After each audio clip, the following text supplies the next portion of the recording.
friends, in today's video I'm sharing my drawing process for a warm, nostalgic illustration. This video isn't a tutorial, it's more of a quiet, relaxed look at how I create. I'll add a few comments here and there, but mostly I invite you to simply watch and enjoy the process. You can even have it playing in the background while doing your own creative work, just for a cozy, inspiring atmosphere.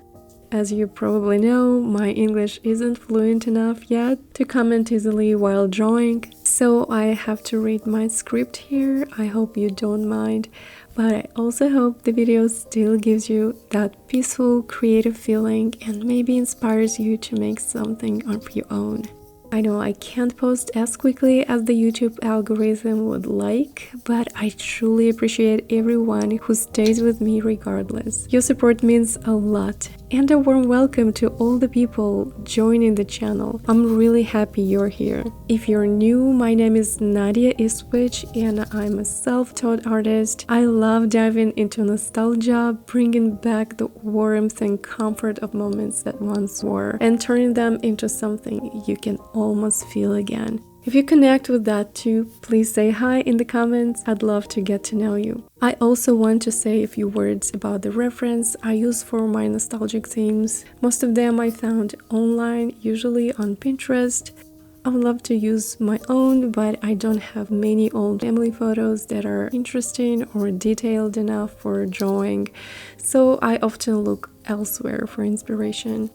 And actually, I'd like to ask for a little help if you have beautiful vintage or family photos, something that carries that nostalgic feeling. Really something simple and just warming and heartfelt. I'd be so grateful if you'd consider donating them for my future postcard collections. It would mean a lot to me, and it might become a part of a drawing that touches others too.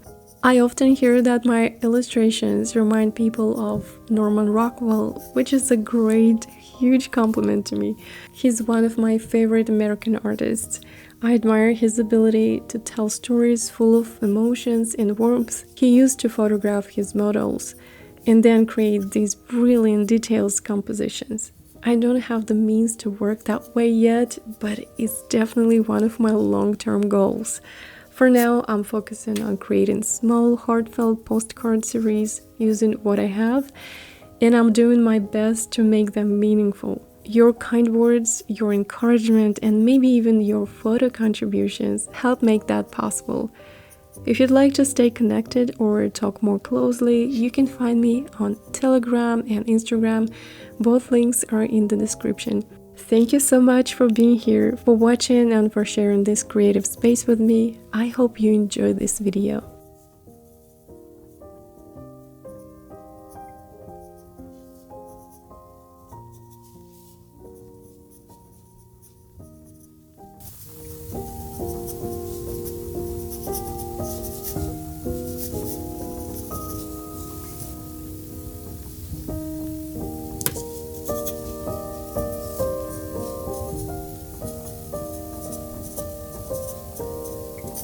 Here you can see I skipped a big part of the drawing process. That's because I was working on the face while leaning very close over the table, so close that I completely blocked the camera. I had to do it that way to get the details right. The face is such a crucial part for me. I just have to make it perfect. Next time I'll try to film from a different angle for these close-up moments. I really enjoy adding patterns to clothing, but they can be quite challenging. In this piece, I have stripes, and as much as I'd love to keep them perfectly even, that's just not realistic, and that's okay. I'm not trying to create a photocopy. The goal isn't to render every stripe exactly the same, but to suggest the pattern and keep its rhythm.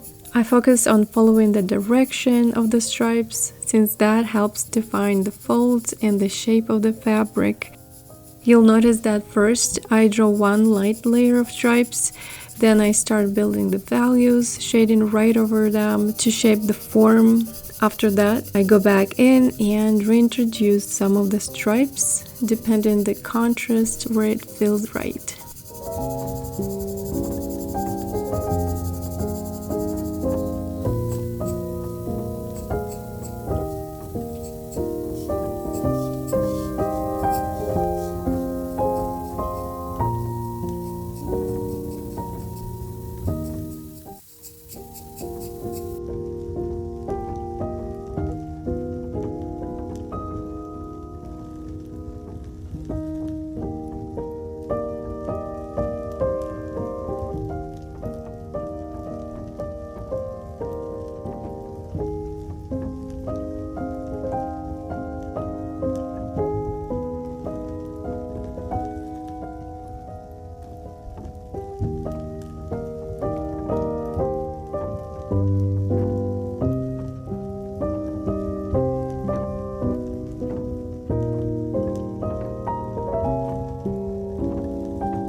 Okay, I already know what you're thinking. How on earth am my pencil always this sharp? Well, obviously I sharpen them, but when you draw a lot and use so many pencils, it starts to get really annoying after a while.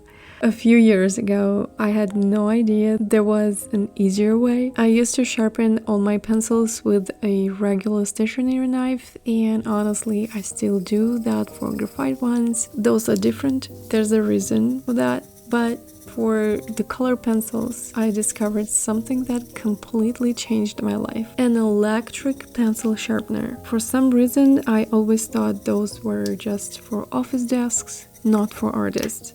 Definitely not for artists. Turned out I was totally wrong. It's quick, clean, and gives the perfect sharp point every time. Just one little tip though, it's not that great for watercolor pencils, since their cores are softer and can break easily. But for my polychromas, which I use all the time, it's absolute dream.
Drawing trees with pencils can look like a terribly slow and hideous process, and honestly, it kind of is, but it's not as stressful as it seems once you get into the rhythm. I don't try to draw every single needle, instead I just adjust them. I use short, quick strokes and little zigzag lines to imitate the texture. It's more about creating the impression of the tree than counting needles one by one. Think of it as shading with a bit of personality. Those contrasting sharp lines give life and texture to the branches. For this tree, I actually used only 4 colors, 3 greens and a black. 2 darker greens, 1 cool, 1 warm, and a lighter green for more lit areas on the right. Then I add touches of black to bring in depth, contrast, and a 3D effect.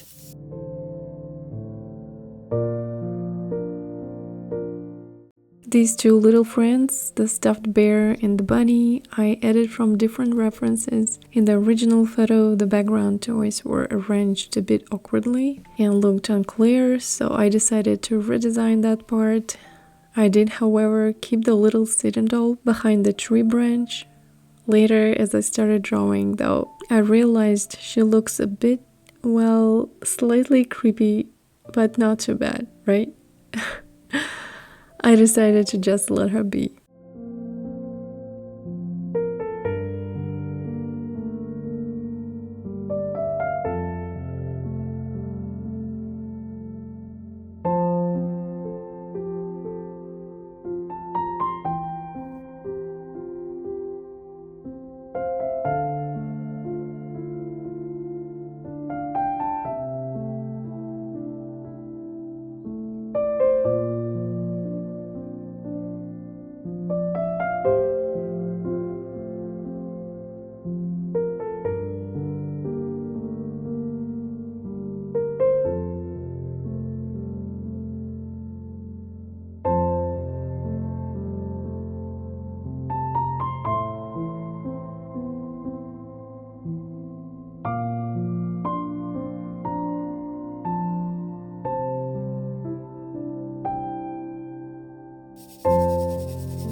Sometimes the simplest memories are the ones that stay with us forever.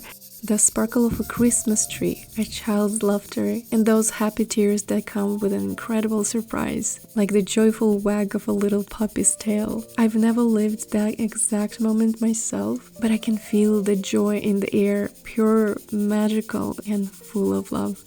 If you enjoyed this video, please give it a thumbs up and definitely leave a comment. Your support helps me keep creating, and it truly means the world to me. Thank you for watching, wishing you peace, warmth, and little happy moments this holiday season.